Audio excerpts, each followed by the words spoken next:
Hi అండి. నువ్వెళ్తానంటే నేనొద్దంటానా? 29వ భాగం వినండి. టీ తీసుకోండి అన్నయ్య గారు అంటూ పట్టుకొచ్చి టీ ఇచ్చింది సరిత. టీ తాగి కప్పక్కడ పెట్టేసరికి కిరణ్ లోపలికొస్తూ మీరేంటి నాన్న ఇక్కడ? అన్నాడు. అక్కడే ఉన్న నాగరాజుని చూస్తూ కోపాన్ని కంట్రోల్ చేసుకుని పక్క ఊర్లో పనుండొచ్చాను. ఇదే ఊరు అని చెప్పిందని ఇటొచ్చాను. నువ్విక్కడే ఉన్నావంటే ఒకసారి నిన్ను చూసి వెళ్ళిపోవచ్చని. నీ ఫోనేంటి పని చేయట్లేదు? అన్నాడు శ్రీనివాస్. ఇక్కడికొచ్చిన రోజు నీళ్ళల్లో పడిపోయింది. ఇక మళ్ళీ సిటీకి వెళ్ళాక బాగు చేయించుకోవాలి. డిస్‌ప్లే పోయింది అన్నాడు. బయటికి నడుస్తూ బావుంది. ఇల్లు ఖాళీగా అన్నాడు శ్రీనివాస్. మీరు మాట్లాడుకోవాలంటే పైన చల్లగానే ఉంటుంది. అక్కడికి వెళ్లి కూర్చోండి అన్నాడు నాగరాజు. తండ్రి, కొడుకు ఇద్దరూ పైకి వెళ్లారు. ఏం జరుగుతోందండి? ముందు అబ్బాయొచ్చాడు. ఆ తర్వాత ఆయనొచ్చారు అంది సరిత. అదే నాకు అర్థం కాలేదు. ఏదో జరుగుతోంది. కంగారెందుకులే అదే తెలుస్తుంది అన్నాడు. అక్కడ పైన నువ్విక్కడికెందుకొచ్చావురా అన్నాడు సూటిగా కొడుకుని చూస్తూ శ్రీనివాస్. అదేంటి మీరు మధునక్కడికి తీసుకువెళ్లారు. నేనిక్కడికి రాకూడదా అన్నాడు కిరణ్. మేము తనని డెలివరీ అయిన తర్వాత పూర్తిగా పంపించేస్తాం కనుక అది కూడా స్వప్న తన డెలివరీ అయ్యే వరకు మేమే చూడాలని కండిషన్ పెట్టింది గనక తీసుకువెళ్ళాను అన్నాడు. మీరు డెలివరీకని తీసుకువెళ్లారు అని తెలిసినా వీళ్ళంతా ఎంతో సంతోషిస్తూ ఉండుంటారు కదా! అలాంటిది బిడ్డనెత్తుకుని ఇంటికి వస్తూనే డైవర్స్ పేపర్స్‌తో వచ్చిందనుకోండి. ఏ తల్లిదండ్రులైనా తట్టుకోగలుగుతారా? అందుకే ముందే ప్రిపేర్ చేద్దామని అన్నాడు. నాకు ఒక మాట చెప్పాలని లేదా? నువ్వు నీ జీవితంలో జరిగేదేదీ కూడా నాకు ముందు చెప్పవా?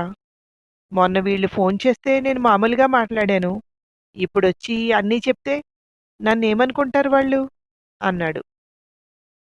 ఇప్పుడేమీ అనుకోకూడదా? ఎప్పటికీ ఏమీ అనుకోకూడదా? అలా ఎలా కుదురుతుంది నాన్న? ఎప్పటికైనా మిమ్మల్ని అనుకునేది అనుకుంటారు కదా! అదేదో ఇప్పుడే అనుకుంటారు అన్నాడు. చాలా తెలివిగా మాట్లాడుతున్నాననుకుంటున్నావా? అన్నాడు శ్రీనివాస్. మీరేదైనా అనుకోండి.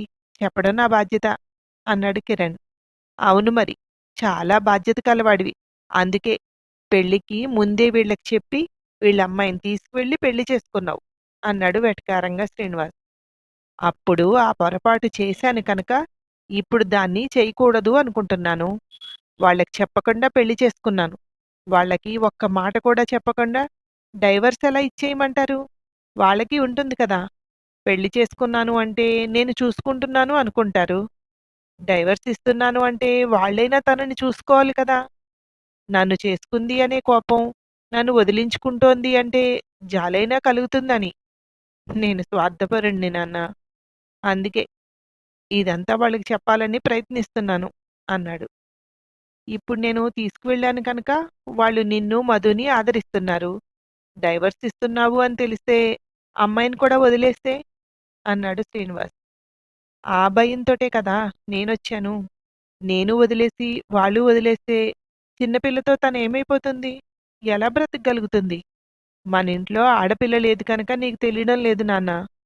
కూతురు కష్టంలో ఉంది అంటే ఆదరించని తండ్రుండడు అన్నాడు కిరణ్. ఆ అమ్మాయి గురించి ఇంత ఆలోచించేవాడివి డైవర్స్ ఎందుకిస్తున్నావు? అన్నాడు శ్రీనివాస్. నేనెక్కడిస్తున్నాను? మీరే బలవంతంగా నాతో ఇప్పిస్తున్నారు అన్నాడు. నువ్వు ఆ అమ్మాయికి డైవర్స్ ఇస్తున్నావని తెలిసిన తర్వాతే నువ్వు మన ఇంటికొచ్చావు. అది మర్చిపోయావనుకుంటాను అన్నాడు శ్రీనివాస్ గుర్తు చేస్తూ. ఏదో ఆవేశంలో నిర్ణయం తీసుకొని వస్తే దాన్ని మీరు సాకుగా చేసుకుని ఇంకొక అమ్మాయిని నా జీవితంలోకి ప్రవేశపెట్టాలని చూశారు. ఆ అమ్మాయి ఎలా ఆడిస్తే మీరంతా అలా ఆడుతున్నారు అన్నాడు. ఆ అమ్మాయి నీకు కరెక్ట్ అని నాకు తెలుసు. అందుకే ఆ అమ్మాయిని నీ జీవితంలోకి పంపించాలని చూస్తున్నాను అన్నాడు శ్రీనివాస్. ఏ విధంగా కరెక్టో చెప్తారా? మధుకి, తనకి కంపారిజన్ చేసి చెప్పండి. నాకు వినాలనుంది. కులం గురించి మాత్రం చెప్పకండి అన్నాడు కిరణ్. సైలెంట్‌గా కూర్చున్నాడు శ్రీనివాస్. చూసారా? తీసుకువెళ్ళిన ఈ కొద్ది రోజులకే మీకు తనకి, స్వప్నకి కంపారిజన్ చేసుకోలేకపోతున్నారు. ఎందుకంటే మధు నెమ్మది. ఎవ్వరూ నొచ్చుకునేలా ప్రవర్తించదు. ఇప్పుడు మధు ఉన్న ప్లేస్‌లో స్వప్నను ఊహించండి. మొఖం మీద కుండ బద్దలు కొట్టినట్టు చెప్పి రోడ్డుకి ఈడుస్తుంది. మధు ప్లేస్‌లో స్వప్న అయితే మీ ఆటలు సాగేవా? మనం ఇలా వాళ్ళ ఇంటి డాబా పైన కూర్చొని మాట్లాడుకునేవాళ్ళమా? నాకు తెలిసి మన ఫ్యామిలీలో ముగ్గురం జైల్‌లో ఉండేవాళ్ళం. కాదంటారా? గుండెల మీద చెయ్యేసుకొని చెప్పండి అన్నాడు కిరణ్. కానీ మధు ఎవరి బలవంతంతోనో నీతో విడిపోవాలి అనుకోలేదు. మేము కూడా బలవంతంగా ఒప్పించలేదు. మీ ఇద్దరు ఇష్టపడిన తర్వాతే మేమంతా ఆ నిర్ణయం తీసుకోవాల్సొచ్చింది అన్నాడు శ్రీనివాస్. ఎందుకని నిర్ణయం తీసుకోవాల్సొచ్చింది? వీళ్ళిద్దరి మధ్య ఏం జరిగింది అని తెలుసుకుని కాంప్రమైజ్ చెయ్యాలని ఎందుకు అనుకోలేదు? అన్నాడు. మీ ఇద్దరికీ ఇష్టమై మమ్మల్ని ఎవరిని పట్టించుకోకుండా పెళ్లి చేసుకున్నప్పుడు మేమెందుకొచ్చి మీ ఇద్దరి మధ్య కాంప్రమైజ్ చేయాలి? మాకు సంబంధం ఏముంది? ఈ విషయంలో మీరే కావాలని పెళ్లి చేసుకున్నారు. మీరే కావాలని విడిపోతున్నారు. అంతే. మాకక్కడి వరకే సంబంధం అన్నాడు శ్రీనివాస్. ఓకే. మీరు చేసిన పెళ్ళయితేనే మీరు కల్పించుకుంటారు. మేం చేసుకున్న పెళ్ళిళ్ళు మీరు కల్పించుకోరు. అంతేగా? అన్నాడు కిరణ్. ముమ్మాటికి అంతే అన్నాడు శ్రీనివాస్. మరి మేము చట్ట ప్రకారం పెళ్లి చేసుకున్నాం. చట్ట ప్రకారంగానే విడిపోతున్నాం. మేం విడిపోయాకే కదా మీరు మా లైఫ్‌లోకి రావాలి. ముందే ఎందుకొచ్చి మా ఇద్దరిని వేరు చేస్తున్నారు? అన్నాడు కిరణ్. అంటే తప్పు మాదంటావు అన్నాడు రెట్టిస్తూ శ్రీనివాస్. అలా ఎందుకంటాను? తప్పు నాదే. అప్పుడు ప్రేమించి మీరెవ్వరూ నా ప్రేమను ఒప్పుకోరు కనుక తననడిగి నేను పెళ్లి చేసుకున్నాను. ఇప్పుడు తనతో విడిపోవాలనుకున్నప్పుడు మీరిద్దరూ దానికి ఇష్టపడుతున్నారు అని తెలిసి నేను ఎలా ఆపాలా అని ప్రయత్నిస్తున్నాను అన్నాడు. అంటే నువ్వు తనకి డైవర్స్ ఇవ్వాలని అనుకోవట్లేదా? అన్నాడు శ్రీనివాస్. నాకైతే ఇష్టం లేదు. మధు ఊ అంటే ఇప్పుడు నేను తను తీసుకువెళ్ళి అన్నీ నేనే చూసుకుంటాను అన్నాడు కిరణ్. మరి ఈ డ్రామా అంతా ఎందుకు? అన్నాడు శ్రీనివాస్.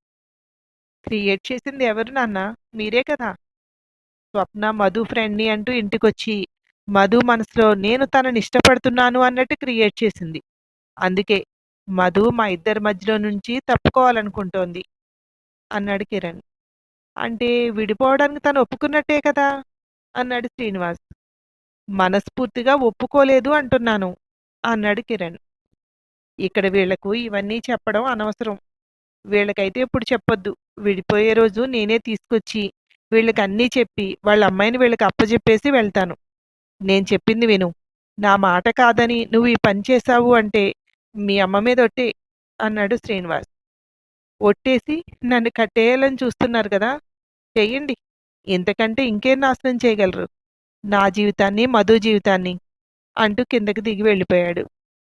ఏం చెప్పినా భయపడుతూ అలాగే అని చెప్పే కొడుకు అలా మాట్లాడి నిర్లక్ష్యంగా కిందకి వెళ్ళిపోవడం కొంచెం షాకింగ్గా అనిపించింది. అలాగే కూర్చుని ఉండిపోయాడు శ్రీనివాస్.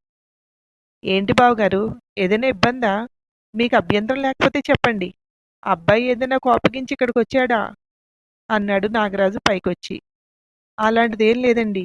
నేను బయలుదేరతాను అన్నాడు శ్రీనివాస్ కిందకి దిగుతూ. అంత ఈజీగా తీసుకోకూడదు. 2 జీవితాలకు సంబంధించిన నిర్ణయం అంత ఈజీగా ఎలా తీసుకుంటారు? మీరిక్కడికి ఎందుకొచ్చారో అంతా నాకు తెలుసు. కంగారు పడకండి. నేను మిమ్మల్ని ఏమీ తప్పు పట్టడం లేదు. కాకపోతే నాదొక ప్రశ్న. దానికి సమాధానం చెప్పగలరా? అన్నాడు శ్రీనివాస్ వెనకే మెట్లు దిగుతూ నాగరాజు. కులంతోనే మనిషికి మంచి చెడు అనేదొస్తుందా? పుట్టేటప్పుడు ఏ కులంలో పుట్టినా ఒకేలా అంటే మనిషిలాగే పుడుతున్నాం కదా! ఎందుకు మీకు మా అమ్మాయంటే అంత అసహ్యం? అన్నాడు మళ్ళీ నాగరాజు. మీకు కొడుకులు లేక తెలియడం లేదు. మీ కొడుకుంటే మీరు నాలాగే ఆలోచించేవారు. ఎవరి కులం వాళ్ళకి గొప్పగా ఉంటుంది కదా! అన్నాడు శ్రీనివాస్. అలా ఎందుకు అనుకోవాలండి? మీ కూతురు లేక ఆడపిల్లల మనసేంటో మీకు తెలియట్లేదు. నా కూతురు నాకు భారం కాదులెండి. కాకపోతే ఆడపిల్ల పుట్టింట్లో ఉంది అనేసరికి చుట్టుపక్కల వాళ్ళు ఆ పిల్లని మనశ్శాంతిగా ఉండనివ్వరు అన్నాడు. అందుకే పెళ్ళికి ముందే జాగ్రత్తగా పెంచాలి. అలా తప్పటడుగులు వేస్తే మన పరువు ఇలాగే పోతుంది అన్నాడు శ్రీనివాస్. ఆడపిల్లల సంగతి మీకు తెలీదండి. మనం ఎంత జాగ్రత్తగా, ఎంత ప్రేమగా పెంచినా ఎవడో ఒకడు తగులుతాడు, ప్రేమగా మాట్లాడతాడు. అవన్నీ నిజమే అనుకుంటుంది. వాడికెప్పుడు చిరాకొస్తే అప్పుడు బయటికి పొమ్మంటాడు. మగపిల్లాడికి భయమేమీ ఉండదు. మళ్ళీ ఇంకో పెళ్లి చేసేస్తారు పేరెంట్స్ కూడా. అదే ఆడపిల్లకైతేనే అలా చేయలేము. చేసినా వాడు సరిగ్గా చూసుకుంటాడు అనే నమ్మకం ఉండదు. ఇక నా కూతురు విషయం అంటారా? దానికిప్పుడు పిల్లో, పిల్లోడో పుడితే సరేలెండి. మా బాధలు మీకెందుకు అన్నాడు. మీరు మీ కూతురిని చూడ్డానికి ఎప్పుడొస్తున్నారు? అన్నాడు శ్రీనివాస్. ఇవన్నీ తెలియక వద్దామనుకున్నామండి. ఎందుకిప్పుడు? వచ్చి చూసి ప్రయోజనం ఏముంది? అక్కడ మీరెలాగూ మా కూడా పంపించరు కదా! మీ అబ్బాయికి సవ్యంగా పెళ్లి చేయాలంటే మీరు మా అమ్మాయికి డెలివరీ అయ్యే వరకు చూడాలట కదా! చూడండి, చూడండి. ఈలోపు నా కూతురికి ఏం చేయాలో నేను ఆలోచిస్తాను. ఆలోచిస్తానన్నది మీ ఆస్తి గురించి అనుకున్నారు. మీ డబ్బులు మాకేమీ అక్కర్లేదు అన్నాడు నాగరాజు. ఆ తర్వాత ఏమైందో మరో భాగంలో వినండి. Thank you.